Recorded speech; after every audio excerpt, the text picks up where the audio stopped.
చాలా మంది అనేది ఆయన జయశంకర్ గారిని ఎందుకు మీరు కేసీఆర్ గారిని అంత నమ్ముతారు అని. ఆయన ఎప్పుడు అనేది ఒక మాట, కేసీఆర్కు మించి దక్షత కమిట్మెంట్, కేసీఆర్కు మించి తెలంగాణ సాధించే విషయంలో మొండితనం ఉన్న నాయకుడిని ఒక్కని చూపెట్టండా నేను మీ ఎంబడి నడుస్తా అని చెప్పారు. ఆయన మొహమాటం కూడా పడేది కాదు.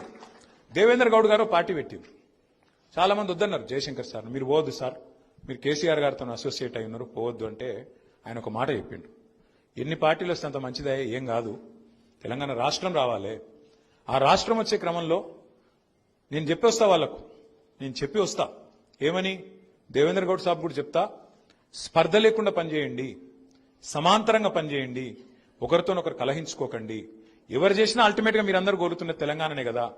ఇప్పుడు హైదరాబాద్కి వెళ్ళి బయలుదేరి ఢిల్లీ పోవాలంటే నాగ్పూర్ మీదకి వెళ్ళి పోవచ్చు, బొంబాయి మీదకి వెళ్ళి కూడా పోవచ్చు, ఎటుకెళ్ళిపోయినా మన లక్ష్యం అదే కదా. మీకు తాత్కాలికంగా భావ సారూప్యత లేకపోవచ్చు, కానీ ధ్యేయ సారూప్యత ఉండాలి, లక్ష్య సారూప్యత ఉండాలి. అది ఉన్నంత కాలం ఎవరినైనా సరే మనం ఎంకరేజ్ చేయాలి అని బలంగా వాదించేది ప్రొఫెసర్ జయశంకర్ గారు. ఇట్లా చెప్పుకుంటూ పోతే